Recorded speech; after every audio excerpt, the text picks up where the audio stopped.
नमस्कार दोस्तों, स्वागत है आपका केटी वॉइस स्टोरीज चैनल में। दोस्तों, हमारी आज की कहानी है ससुर और बहू। उस रात अंजू और मनोज बुरी तरह झगड़े। मनोज अपने दोस्त के घर से पीकर आया था और अंजू ने अपनी सास के साथ झड़प हो जाने के बाद कुछ देर पहले ही तय किया था कि वह अपनी ससुराल में किसी से डरेगी दबेगी नहीं। इन दोनों कारणों से उनके बीच झगड़ा बढ़ता ही चला गया। तुम्हें इस घर में रहना है तो काम में माँ का पूरा हाथ बटाओ। तुम मटर गश्ती करती फिरो और माँ रसोई में घुसी रहे, यह मैं बिल्कुल बर्दाश्त नहीं करूंगा। मनोज की गुस्से से कांपती आवाज पूरे घर में गूंज उठी। आज ऑफिस में ज्यादा काम था, इसलिए देर से आई थी। फिर भी मैंने उनके साथ थोड़ा सा काम कराया। अपनी माँ की हर बात सच मानोगे तो हमारी रोज लड़ाई होगी। अंजू भी जोर से चिल्लाई। उनकी रोज की शिकायत है कि जिस दिन तुम वक्त से घर आ जाती हो उस दिन भी तुम उनके साथ कोई काम नहीं कराती हो। यह झूठ बात है। झूठी तुम हो, मेरी माँ नहीं। नहीं, झूठी तुम्हारी माँ है। उस रात मनोज ने अपनी दूसरी पत्नी पर पहली बार हाथ उठा दिया। उनकी शादी को अभी 2 महीने ही बीते थे। तुम्हारी मुझ पर हाथ उठाने की जरूरत कैसे हुई? अब दोबारा हाथ उठाकर देखो, मैं अभी पुलिस बुला लूंगी। उसकी चिल्ला कर दी गई इस धमकी को सुनकर राजनाथ और आरती अपने बेटे बहू को शांत कराने के लिए उनके कमरे में आए। गुस्से से कांप रही अंजू ने अपनी सास को जली कटी बातें सुनाने में कोई कसर नहीं छोड़ी। जवाब में आरती कुछ देर ही चुप रही, फिर वह भी ईंट का जवाब पत्थर से देते हुए उससे भिड़ गई। मुझे नहीं रहना है इस नर्क में। मैं कल सुबह ही अपने मायके जा रही हूँ। तुम्हारे माँ बाप का बोझ मुझे नहीं ढोना है। धमकी देने के बाद अंजू ने कमरे का दरवाजा अंदर से बंद कर लिया। ये मुझे कैसे दिन देखने पड़ रहे हैं। पहली बीवी चरित्रहीन थी, सो मुझे छोड़कर अपने प्रेमी के साथ भाग गई। अब यह दूसरी जो पल्ले पड़ी है बहुत ही बदतमीज है। अपने को कोसता मनोज उस रात सोफे पर ही सोया। अगले दिन रविवार था। आंखों में गुस्सा भरी जब 10 बजे के करीब अंजू अपने कमरे से बाहर आई तो उसने मनोज को ड्राइंग रूम में मुंह लटकाए बैठे पाया। उसके पूछे बिना मनोज ने उसे दुखी लहजे में बताया, मम्मी पापा सुबह की गाड़ी से मामा जी के पास मेरठ चले गए हैं। क्यों?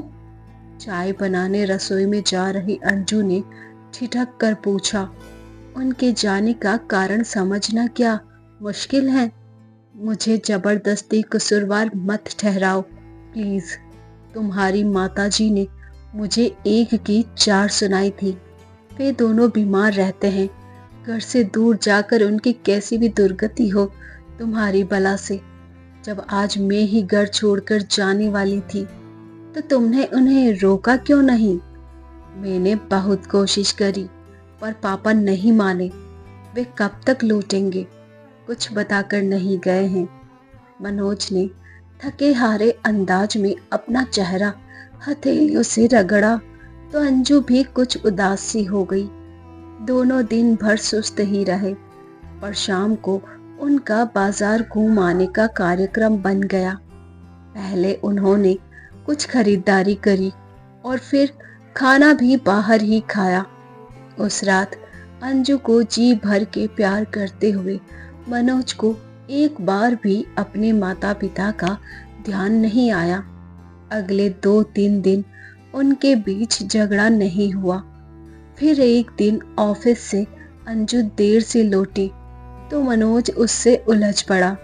दोनों के बीच काफी तू तू मैं हुई, पर फिर जल्द ही सुलह भी हो गई।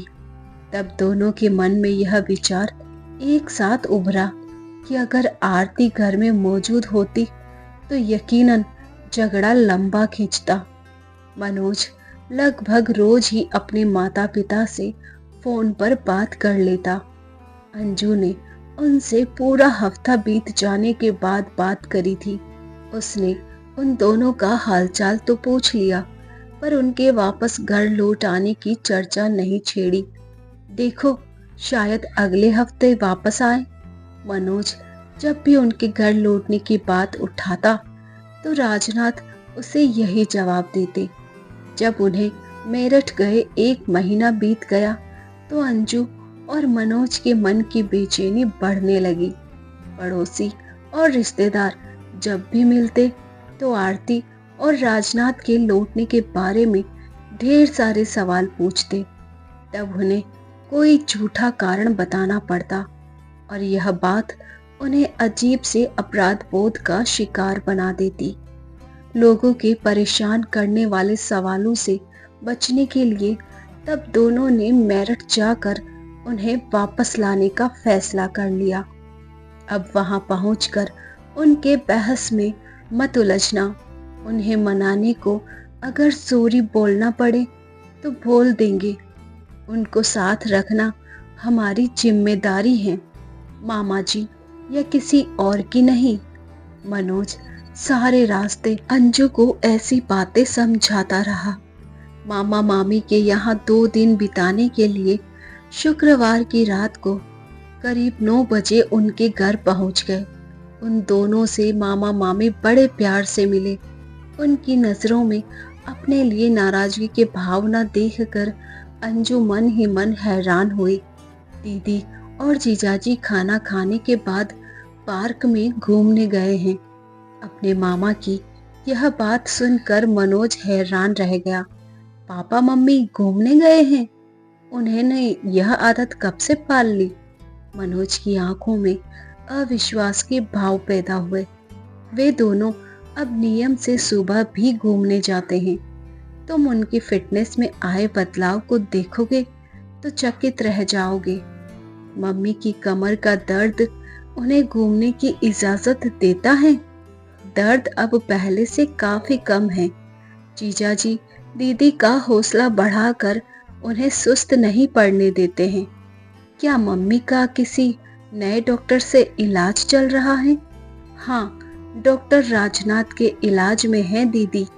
अपने इस मजाक पर मामा जी ने जोरदार ठहाका लगाया तो मनोज और अंजू जबरदस्त उलझन का शिकार बन गए। जब से वे सब चाय पी रहे थे तब राजनाथ और आरती ने घर में प्रवेश किया। उन पर नजर पड़ते ही मनोज उछलकर खड़ा हो गया और प्रसन्न लहजे में बोला, वाह papa mummy, in sports shoes में तो आप दोनों बड़े जच रहे हो। तुम्हारे मामा जी ने दिलाए हैं, अच्छे हैं ना? राजनाथ पहले किसी बच्चे की तरह खुश हुए और फिर उन्होंने मनोज को गले से लगा लिया। अपनी माँ के पैर छूते हुए मनोज ने उनकी तारीफ करी। ये बड़ी खुशी की बात है कि कमर का दर्द कम हो जाने से अब तुम्हें चलने में ज्यादा दिक्कत नहीं आ रही है। चेहरे पर भी चमक है। मामा जी के यहाँ लगता है खूब माल उड़ा रहे हैं। मेरी यह शुगर की बीमारी कहाँ मुझे माल खाने देती है। तुम दोनों कैसे हो? आने की खबर क्यों नहीं दी? अपने बेटे बहू को आशीर्वाद देते हुए आरती की पलकें नम हो उठी। तुम दोनों को भूख लग रही होगी, बोलो क्या खाओगे? बड़े उत्साहित अंदाज में अपनी हथेलियों आपस में रगड़ते हुए राजनाथ ने अपने बेटे बहू से पूछा।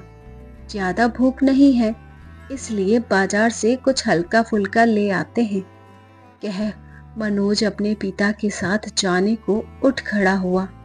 बाजार से क्यों? कुछ लाना है? आलू मटर की सब्जी रखी है, मैं फटाफट पराठे तैयार कर देती हूँ, कह मम्मी रसोई में जाने को उठ खड़ी हुई। भाभी, आज आप अपने इस शिष्य को काम करने की आज्ञा दो।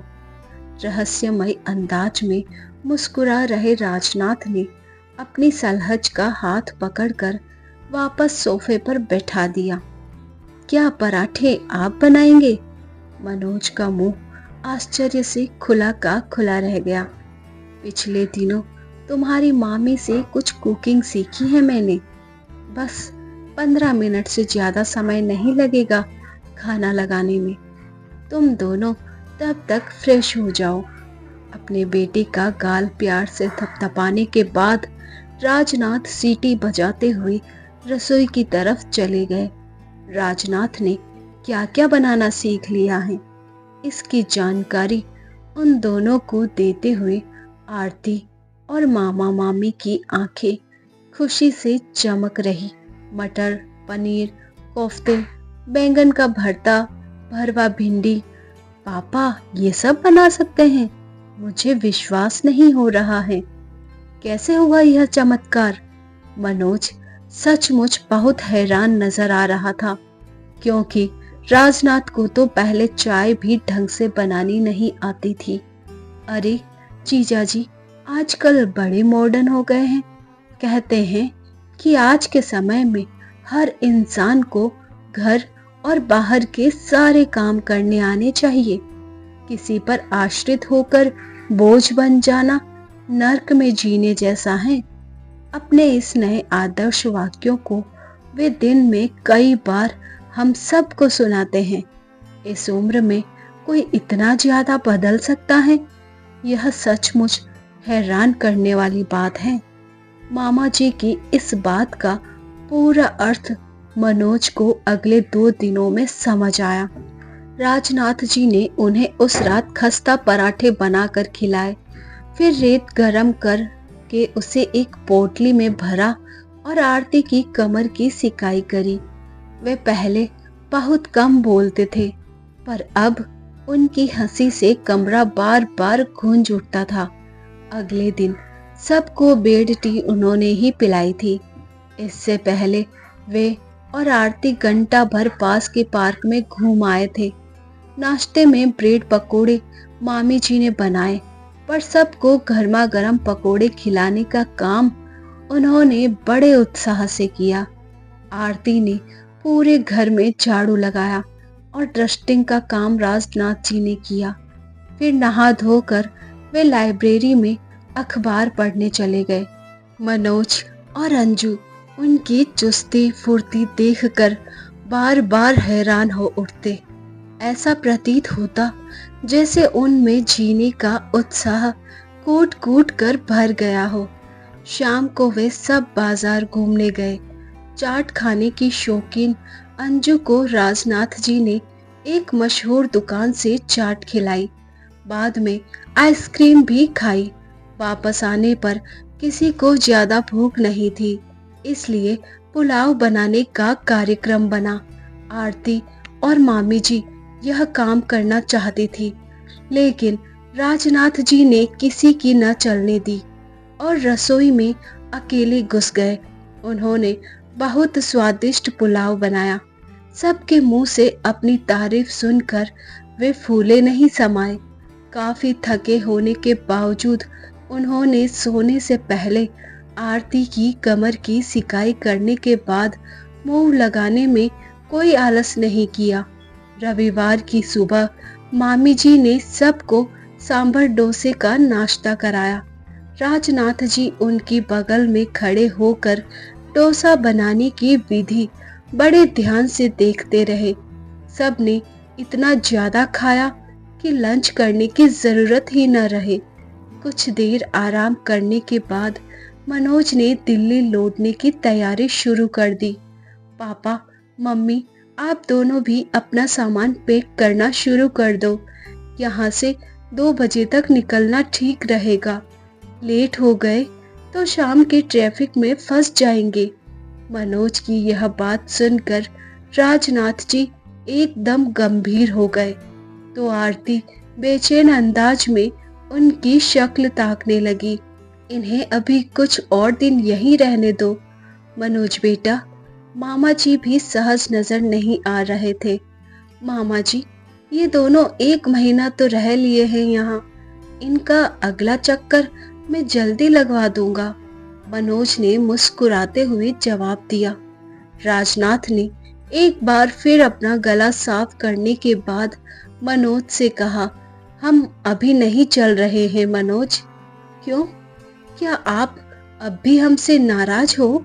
मनोज एकदम से चिढ़ उठा। मेरी बात समझ बेटे, हमारे कारण तेरे घर में क्लेश हो यह हम बिल्कुल नहीं चाहते हैं। राजनाथ असहज नजर आने लगे। इस तरह के झगड़े घर में चलते रहते हैं पापा। इनके कारण आप दोनों का घर छोड़ देना समझदारी की बात नहीं है। तेरी माँ की बहू से नहीं बनती हैं। किसी दिन लड़ झगड़ कर अंजू घर छोड़े, इससे बेहतर है कि हम तुम दोनों को अकेले रहने दें।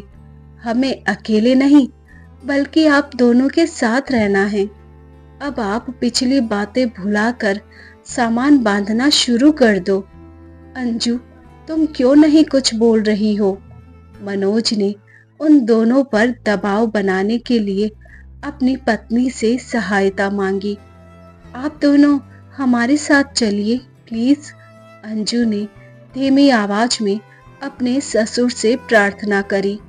राजनाथ जी कुछ पलों की खामोशी के बाद बोले, तुम दोनों जोर डालोगे तो हम वापस चल पड़ेंगे, पर पहले मैं कुछ कहना चाहता हूँ। क्या यह कहना सुनना घर पहुंचकर नहीं हो सकता है पापा? अभी मैंने तुम्हारे साथ वापस चलने का फैसला नहीं किया है मनोज। वापस तो मैं आप दोनों को ले ही जाऊंगा। हमसे क्या कहना चाहते हो आप? तब राजनाथ जी ने भावुक स्वर में बोलना शुरू किया। बहू, तुम भी मेरी बात ध्यान से सुनो। उस रात मनोज से लड़ते हुए गुस्से में तुमने हमें बोझ बताया था। तुम्हारी उस शिकायत को दूर करने के लिए मैंने खाना बनाना, घर साफ रखना और मशीन से कपड़े धोना सीख लिया है। तुम्हारी सास से ज्यादा काम नहीं होता, पर मैं तुम्हारा हाथ बटाने लायक हो गया हूँ। तुम्हारी सास का भी गुस्सा तेज है। मैंने यहाँ आकर इसे बहुत समझाया है। इसने मुझसे वादा किया है कि यह तुम्हारे साथ अपना व्यवहार बदल लेगी। उस रात मनोज से झगड़ते हुए जब तुमने घर छोड़कर मायके चले जाने की धमकी दी तो मैं अंदर तक कांप उठा था। उसी रात मैंने ये फैसला कर लिया था कि घर में सुख शांति बनाए रखने को अगर कोई घर छोड़ेगा तो वे तुम्हारी सास और मैं, तुम नहीं। बहू, मनोज को अपनी पहली पत्नी से तलाक आसानी से नहीं मिला था। जिन दिनों केस चल रहा था, हम शर्मिंदगी के मारे लोगों से नजर नहीं मिला पाते थे। उनके सवालों के जवाब देने से बचने के लिए हमने घर से निकलना बिल्कुल कम कर दिया था। वकीलों और पुलिस वालों ने हमें बहुत सताया था। वैसा खराब वक्त मेरी जिंदगी में फिर से आ सकता है, ऐसी कल्पना भी मेरी रूह कपा देती है। तभी मैं कह रहा हूँ कि तुम दोनों हमें साथ ले जाने की जिद ना करो। अगर तुम दोनों के बीच कभी अलगाव हुआ और मुझे वैसी शर्मिंदगी का बोझ एक बार फिर से ढोना पड़ा तो मैं जीते जी मर जाऊंगा। पापा, आप अपने आंसू पोंछ लो प्लीज। मैं वादा करती हूँ कि घर छोड़कर जाने की बात मेरे मुंह से कभी नहीं निकलेगी। अपने ससुर के मन की पीड़ा को दूर करने के लिए अंजू ने भरे गले से तुरंत उन्हें विश्वास दिलाया और मैंने आज से शराब छोड़ दी। मनोज के इस फैसले को सुन राजनाथ जी ने भाव विभोर होकर उसे गले से लगा लिया। आरती, तुम पैकिंग शुरू करो और मैं इस खुशी के मौके पर सबका मुंह हलवे से मीठा कराता हूँ। बहुत खुश नजर आ रहे राजनाथ जी ने अपने बहू बेटे के सिर पर हाथ रखकर आशीर्वाद दिया और फिर रसोई की तरफ चले गए। तो दोस्तों, ये थी हमारी आज की कहानी। उम्मीद है आपको पसंद आई होगी। ऐसी और कहानी के लिए बने रहिए हमारे साथ। वीडियो को लाइक और शेयर करना ना भूलें। Thanks for watching.